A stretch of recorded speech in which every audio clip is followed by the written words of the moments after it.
තෙරුවන් සරණයි ආයිබෝවන්. දහම් පාසල් අවසාන විභාග පන්තියෙන් අද දවසේ අපි කතා කරන්නට සූදානම් වෙනවා 13 වෙනි දවසේ බෞද්ධ සංස්කෘතිය පොතට සහ ප්‍රශ්න පත්‍ර වලට අදාළව සාකච්ඡා කරන සාකච්ඡාවේදී බෞද්ධ සංස්කෘතිය ප්‍රශ්න පත්‍රයේ ව්‍යුහය මොකක්ද කියලා. බෞද්ධ සංස්කෘතිය ප්‍රශ්න පත්‍රයේ ව්‍යුහයක් තියෙනවා. ඒ ව්‍යුහය හැදෙන්නේ කොහොමද කියලා තමයි අපි කතා කරන්නට බලාපොරොත්තු වෙන්නේ. අපි ඒ සඳහා පාවිච්චි කරනවා 2015-2016 අවුරුද්දේ පහුගිය විභාග ප්‍රශ්න පත්‍රය. ඊට කලින් අපි මතක් කරන්නට ඕන මේ සියලු සාකච්ඡාවන් සමගින් ඔබට සම්බන්ධ වෙන්නට පුළුවන් පිරිවෙන දහම් පාසල අපේ YouTube නාලිකාව, Facebook පිටුව සහ දහම් පාසල අවසාන විභාග පන්ති එකමුතුව කියන සම්බන්ධතාවයන් එක්ක. ඒ වගේම තමයි අපි මතක් කරනවා දහම් පාසල් අවසාන විභාගය ලං වෙලා තිබෙන නිසා මේ දිනවල රාත්‍රී කාලයේදීත් දහම් පාසල් අවසාන විභාගයට අදාළ ප්‍රශ්න පත්‍ර සාකච්ඡාවන් සිදු කරන්නට අදහස් කරනවා. ඒ පිළිබඳ ඔබේ අදහස් තිබෙනවා නම් ඉදිරිපත් කරන්නට කියලාත් මතක් කරනවා. එහෙම මතක් කරන ගමන් 2015-2016 අවුරුද්දේ දහම් පාසල් අවසාන විභාග ප්‍රශ්න පත්‍රය කොහොමද ලැබිලා තියෙන්නේ කියලා. ඒ වගේ මේ ප්‍රශ්න පත්‍රයේ අපිට ලැබෙන උපදෙස් මොනවද? කොටස් කොහොමද තියෙන්නේ? කොටස් වලට කොහොමද මේ ලොකු පොතක් තියෙන්නේ? ඒ පොතේ පාඩම් බෙදලා යන්නේ කොහොමද? මොන වගේ පාඩම් වලින්ද පළවෙනි කොටසේ ප්‍රශ්න නිර්මාණය වෙන්නේ? දෙවෙනි කොටසේදී මොන වගේ ප්‍රශ්නද? ඒ වගේම තුන්වෙනි කොටසේදී කොහොමද? හතරවෙනි කොටසේ කොහොමද කියලා අපි ඉස්සෙල්ලාම දැනගනිමු. ඊට පස්සේ අපිට පුළුවන් ලේසි පහසුයි කොටස් වශයෙන් සාකච්ඡා කරන්නට. 2015-2016 බෞද්ධ සංස්කෘතිය ප්‍රශ්න පත්‍රයේ විභාගයේදී ඔබට ලැබෙන්නේ ප්‍රශ්න පත්‍ර අංක 4 විදිහට. බෞද්ධ සංස්කෘතිය ප්‍රශ්න පත්‍රයේ ප්‍රශ්න පත්‍ර අංක 4 විදිහට 4 වෙනි ප්‍රශ්න පත්‍රයේ විදිහට තමයි ලැබෙන්නේ. කාලය මෙතන සඳහන් කරලා නැති වුණත් කාලය ලැබෙන්නේ පැය 3යි. කාලයේ පැය 3ක් ලැබෙනවා. මෙම ප්‍රශ්න පත්‍රයේ කොටස් 4කින් සමන්විත වේ. යටත් පිරිසෙයින් එක් කොටසකින් ප්‍රශ්න එකක්වත් ඇතුළත් වන සේ තෝරාගෙන ප්‍රශ්න 5කට පමණක් පිළිතුරු සපයන්නට කියලා කියනවා. කොටස් 4ක් තියෙනවා. කොටස් 4න් එක කොටසකින් එක ප්‍රශ්නයක් හරි තෝරගන්නට ඕන. එක කොටසකින් විතරයි ප්‍රශ්න දෙකක් තෝරගන්න පුළුවන්කම තියෙන්නේ. අනිත් කොටස් 3න්ම එක ප්‍රශ්න ගානේ තමයි තෝරගන්න වෙන්නේ. ඒ එක ප්‍රශ්න දෙකක් තෝරගන්නේ පළවෙනි කොටසෙන්ද, දෙවෙනි කොටසෙන්ද, තුන්වෙනි කොටසෙන්ද, හතරවෙනි කොටසෙන්ද කියලා ඔබට තීරණය කරන්නට පුළුවන්. හැබැයි කොටස් 4ක් තියෙනවා. ඒ හතරෙන්ම එක ප්‍රශ්නේ ගානේ හරි තෝරගත යුතුයි. එක ප්‍රශ්නේ ගානේ කියලා කිව්වේ දැන් පළවෙනි කොටස මේ තියෙන්නේ. මේ පළවෙනි කොටසේ පළවෙනි ප්‍රශ්නේ කියලා කිව්වම මෙන්න මේ ප්‍රශ්න තුනම ඇතුළත්. මේ ප්‍රශ්න තුනම ඇතුළත් වෙනවා. අනු ප්‍රශ්න තමයි මේවා. ලකුණු 6 ප්‍රශ්න 2යි, ලකුණු 8 ප්‍රශ්න 2යි හැම ප්‍රශ්නයකම ලැබෙන්නේ. ප්‍රශ්න 9ක් ලැබෙනවා. ප්‍රශ්න 9න් 5ක් අපි ලියන්නට ඕන. එහෙනම් පළවෙනි කොටසේ බලමු අපි මොනවද තියෙන ප්‍රශ්න කියලා. සාමාන්‍ය පළවෙනි කොටසේදී ලැබෙන්නේ බෞද්ධ සිරිත් විරිත්. පළවෙනි කොටසට සම්බන්ධ පළවෙනි කොටසේ පාඩම් තියෙනවා. පළවෙනි කොටස බෞද්ධ සිරිත් විරිත් කියන කොටස. ඒ කොටසේ පාඩම් තියෙනවා 6ක්. පාඩම් 6ක් වුණාට ගොඩක් විස්තර අනුමාත්‍රිකා ගොඩක් තියෙනවා මේ පාඩම් වල. ඉතින් පළවෙනියටම සිරිත් විරිත් සම්බන්ධ කරගෙන තමයි ප්‍රශ්න යොමු වෙන්නේ. සිරිත් විරිත් ගැන කතා කරනවා. බෞද්ධ සිරිත් විරිත් වල පදනම ගැන කතා කරනවා මුලින්ම. පැවිදි ජීවිතය ආශ්‍රිත සිරිත් විරිත් කතා කරනවා. ඊළඟට ගිහි ජීවිතයේ සිරිත් විරිත් ගැන කතා කරනවා. ඊළඟට ශාසනික කටයුතු හේවත් පින්කම් පිළිබඳ සිරිත් විරිත් ගැන කතා කරනවා මේ පළවෙනි කොටසේදී. ඊළඟට උත්සව හා සම්බන්ධ සිරිත් විරිත්, බෞද්ධ පාලකයන්ගේ සිරිත් විරිත් කියන මේ සිරිත් විරිත් සියල්ලක් පිළිබඳවම පුළුල් සාකච්ඡාවක් තියෙනවා. ඒ කොටස් වලට සම්බන්ධ කරලා තමයි පළවෙනි කොටසේදී ප්‍රශ්න නිර්මාණය වෙන්නේ. එහෙනම් පිටු 145ක් දක්වා සංස්කෘතිය පොතේ පිටු 145ක් දක්වා කොටස් වලින් මේ පළවෙනි කොටසේදී ප්‍රශ්න ඉදිරිපත් වෙන්න පුළුවන්. බුදුරජාණන් වහන්සේ විසින් සිය ශ්‍රාවකයන් උදෙසා ශික්ෂාපද පැනවීමට හේතු වූ අරමුණු කවරේදැයි කෙටියෙන් පැහැදිලි කරන්නට කියලා කියනවා. බුදුරජාණන් වහන්සේ ඇයි ශික්ෂාපද පනවලා තියෙන්නේ කියලා මේ පාඩමේ සාකච්ඡා කරලා තියෙනවා. අපි බලමු මොකද්ද පාඩම කියලා.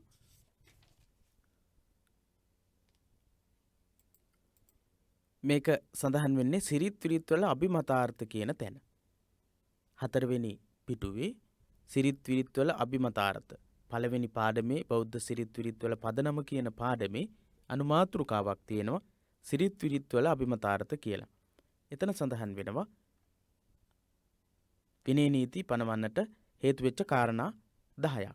ඒ වගේම තමයි බුදුරජාණන් වහන්සේ විසින් සිය ශ්‍රාවකයන් උදෙසා ශික්ෂාපද පැනවීමට හේතු අරමුණු කවරේදැයි කෙටියෙන් පැහැදිලි කරන්නට කියලා කියන්නේ. එතකොට අපිට කරුණු කිහිපයක් දක්වලා ඒ ගැන පැහැදිලි කිරීමක් දක්වන්නට වෙනවා.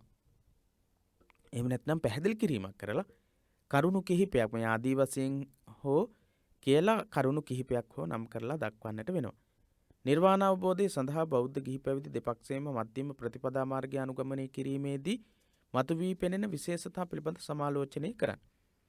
ගිහි පැවිදි කියන දෙපාර්ශවයේම අනුගමනය කරන්නේ එකම නිර්වාණගාමී මාර්ගයක්. සීල සමාධි ප්‍රඥා කියන ත්‍රිශික්ෂාව. එහෙම නැත්නම් ආර්ය අෂ්ටාංගික මාර්ගය. මධ්‍යම ප්‍රතිපදාව තමයි අනුගමනය කරන්නේ. එතනදී වේගයෙන් නිවන කරා ගමන් කරන පිරිසක් විදිහට භික්ෂුන් වහන්සේලාත් ඒත් ගිහි සමාජයේ අනිකුත් සම්බන්ධතා පවත්වමින් අනිකුත් සමාජීය ක්‍රියාකාරකම් කරමින් සමාජයේ වෙනුවෙන් යුතුයකම් ඉටු කරමින් ක්‍රියා කරන පිරිසක් විදිහට පාඩමේ විස්තර කරලා තිනවා. අපි ඒ ගැන සාකච්ඡා කරනවා.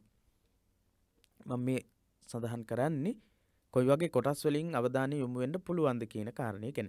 ප්‍රාතිමෝක්ෂ සංවර සීලය හඳුන්වා පැවිදි සමාජයේ පැවැත්ම උදෙසා එමගින් සැලසෙන යහපත ගැන කතා කරන්නට කියලා කියන්නේ. පැවිදි ජීවිතය පිළිබඳ සිරිත් විරිත් කියන පාඩමේදී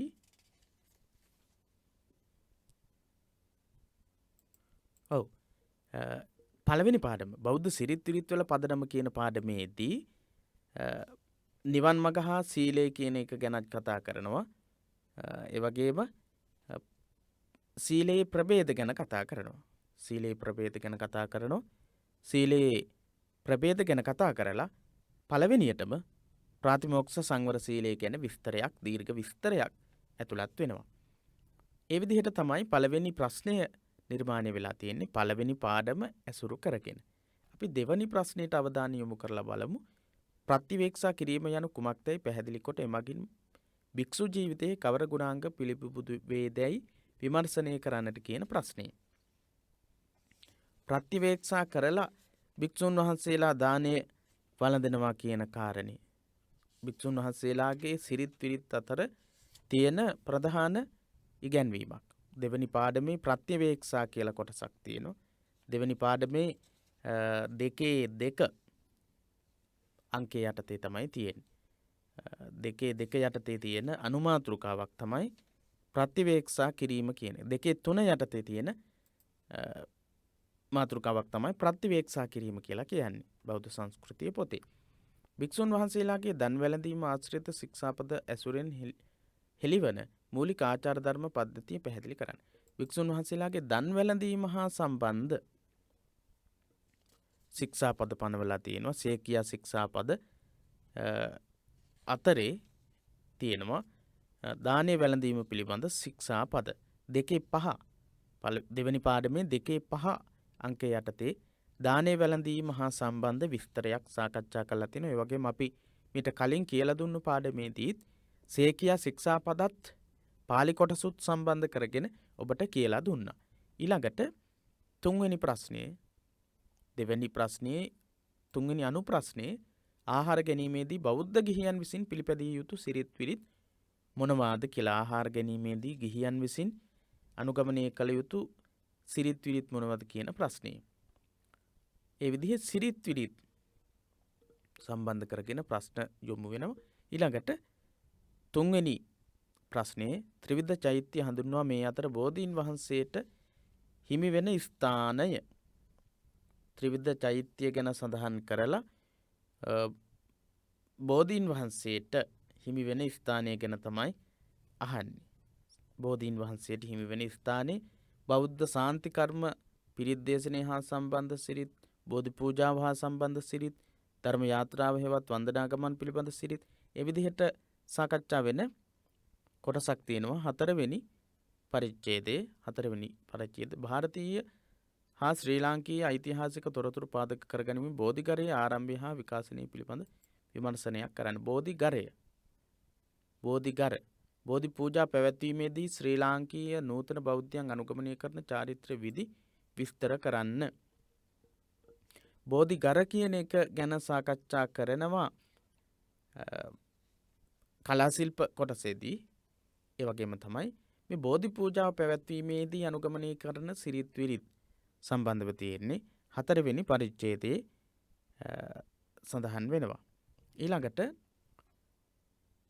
දෙවැනි කොටස පටිමාගර යනු කවරේදැයි හඳුන්වා මේවායේ ආරම්භය හා විකාශනය පිළිබඳ විමර්ශනයක් කරන්නට කියන ප්‍රශ්නේ. එතකොට දෙවැනි කොටසෙන් තමයි මේ ප්‍රශ්න නිර්මාණය වෙන්නේ. දෙවැනි කොටස පොතේ දෙවැනි කොටස තමයි ශ්‍රී ලංකාවේ බෞද්ධ කලා ශිල්ප කියන කොටස. ශ්‍රී ලංකාවේ බෞද්ධ කලා ශිල්ප කියන කොටස. මෙතනදී චේතියගර, බෝධිගර, පටිමාගර වෙනත් විවිධ බෞද්ධ ගොඩනැගිලි කියන මාතෘකා යටතේ විස්තර කතා කරනවා. අන්න ඒ ඇසුරින් තමයි ප්‍රශ්නය නිර්මාණය වෙලා තියෙන්නේ, ප්‍රශ්නය ඇතුළත් වෙලා තියෙන්නේ. ගම්පොළ යුගයට අයත් ලංකාතිලක හා ගඩලාදෙණි විහාරවල පවත්න ඓතිහාසික ආගමික හා ගෘහ නිර්මාණ ශිල්පීය වැදගත්කම දක්වන්නට කියන ප්‍රශ්නේ කලා ශිල්ප කියන කොටසේම තමයි ඒ තොරතුරුත් ඇතුළත් වෙන්නේ. සඳහන් වෙනවා බෞද්ධ විහාර අංග හා සම්බන්ධව පවතින විවිධ බෞද්ධ ගෘහ නිර්මාණ ශිල්ප ගැන සාකච්ඡා වෙන කොටස් තියෙනවා. බුදුදහම හා කලා ශිල්ප කියන එකත් බෞද්ධ ගෘහ නිර්මාණ ශිල්පය කියන කොටසේත් මේ තොරතුරු අන්තර්ගත වෙනවා අටවෙනි පරිච්ඡේදයේ. ඊළඟට ටැම්පිට පිළිම ගෙවල් වල ආරම්භය හා ව්‍යාප්තිය පිළිබඳ සමාලෝචනයක් කරන්න. ටැම්පිට විහාර ගැන කතා කරලා තියෙන ආකාරය ගැන අපි කතා කරමු. උපෝසථාගාරවල ශාසනික වැදගත්කම. උපෝසථාගාරයක් කියන්නේ මොකක්ද? ශාසනික මේ වශයෙන් උපෝසථාගාරයක වැදගත්කම වෙන්නේ මොකක්ද කියන එක ගැන අපි කතා කරමු. ඊළඟට පදානගර කියන්නේ මොකක්ද කියලාත් අපි බලමු. ආසනගරවල පවත්න ආගමික විශේෂත්වය දක්වා මෙරට පෞරාණික ආසනගර දෙකක් ගැන විස්තර කරන්නට කියලා කියනවා. ඔව්. එතකොට ඒ විදිහේ ගෘහ නිර්මාණ බෞද්ධ ගෘහ නිර්මාණ ශිල්පීය ලක්ෂණ වලින් යුක්තව නිර්මාණය වෙච්ච විවිධ ආරාම, විවිධ පන්සල්, විවිධ ගොඩනැගිලි ගැන අහන්නට පුළුවන්, විස්තර අහන්නට පුළුවන්, ඒ යුගයන් ගැන අහන්නට පුළුවන්. ඊළඟට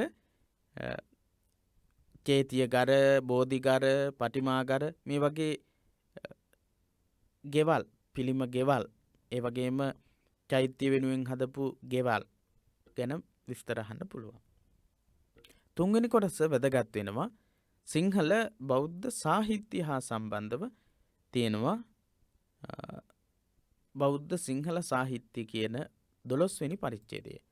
12 වෙනි පරිච්ඡේදය සිංහල සාහිත්‍යයේ වස්තු විෂය ගැන කතා කරනවා, ජාතක පොත ගැන කතා කරනවා, පූජාවලිය, සද්ධර්ම රත්නාවලිය, බුදුගුණ අලංකාරය, තුන් සරණි කවි මේ ඔක්කොම ඇතුළත් වෙනවා බෞද්ධ සාහිත්‍ය කියන කොටසට. එහෙනම් තුන්වෙනි කොටස නිර්මාණය වෙන්නේ මේ කොටසට අදාළව.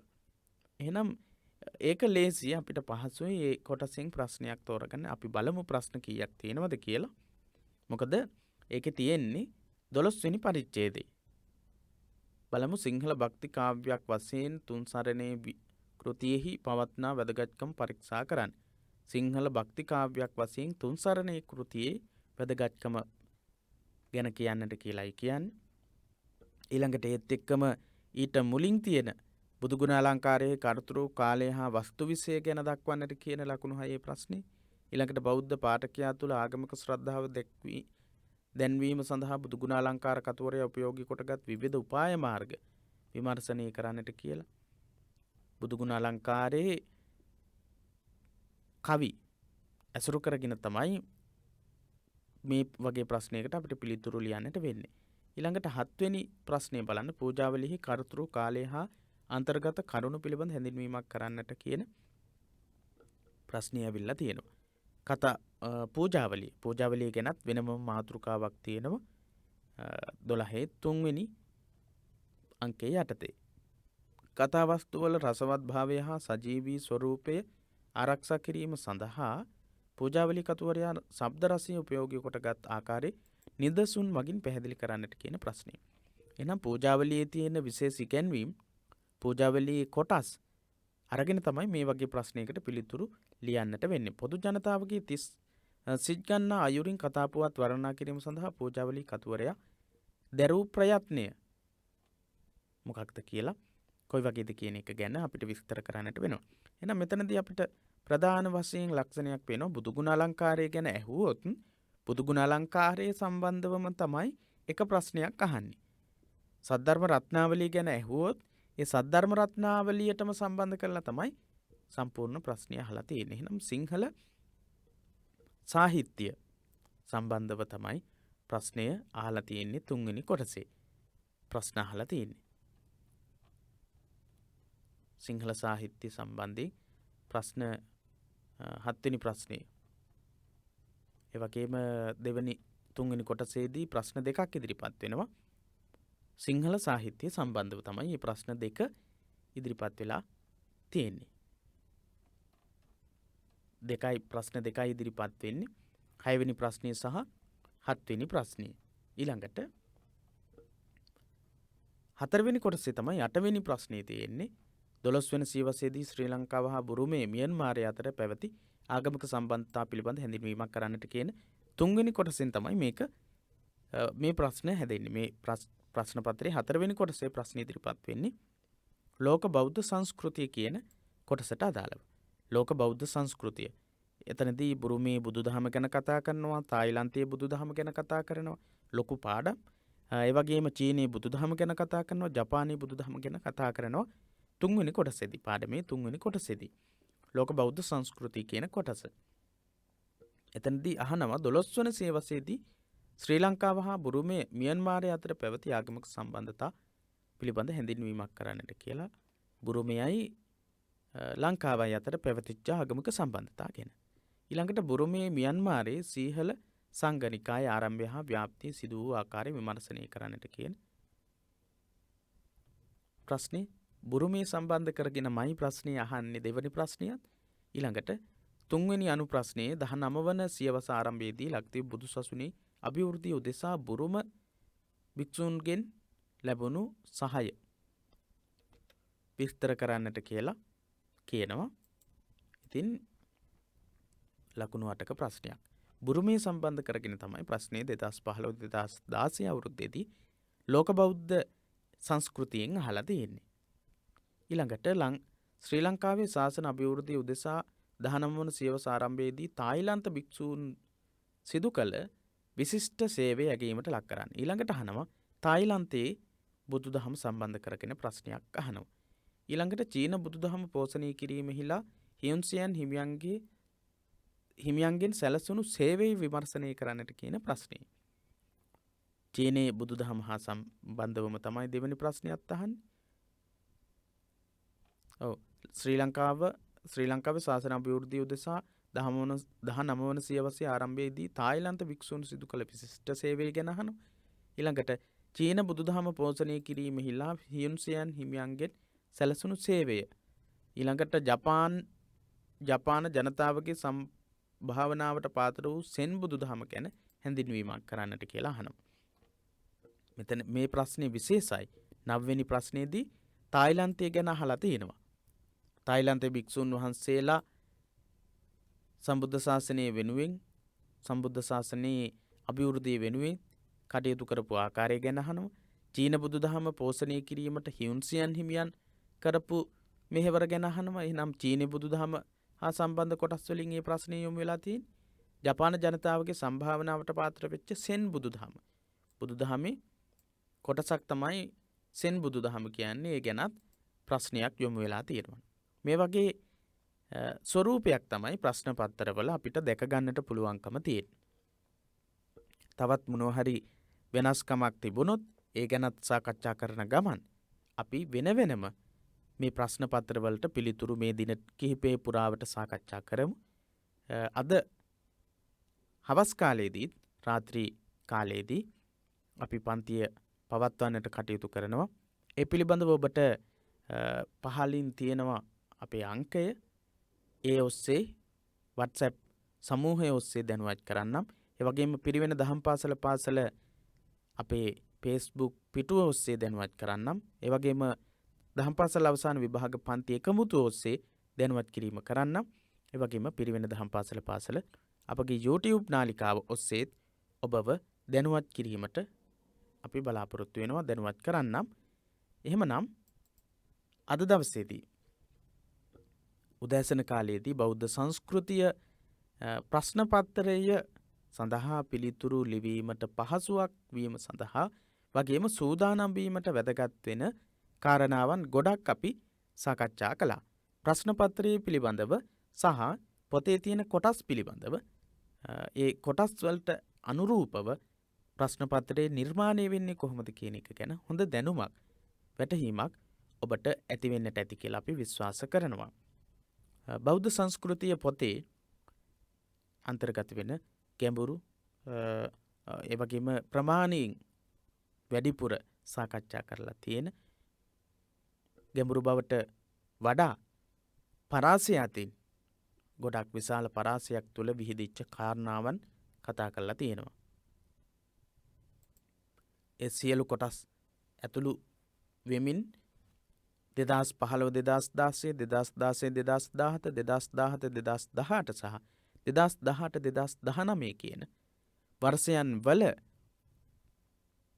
ප්‍රශ්න පත්‍ර වල ප්‍රශ්න කොහොමද ඉදිරිපත් වෙලා තියෙන්නේ, ඒ කොටස් වලට ඒ ප්‍රශ්න වලට කොහොමද අපි පිළිතුරු ගොනු කරගන්නේ, කොයි කොටස් වලද ඒ ප්‍රශ්න වලට පිළිතුරු තියෙන්නේ කියන එක ගැන අපි සාකච්ඡා කරමු. එතකොට ගොඩක් වැදගත් වේවි. අපි පාඩම දිගටම කතා කරනවට වඩා ප්‍රශ්නත් සමගින් ප්‍රශ්න පත්‍ර සංසන්දනය කරමින් සාකච්ඡා කරනකොට ඔබට ලොකු දැනුමක්, වැටහීමක් ඇති කරගන්නට පුළුවන්කම ලැබේවි.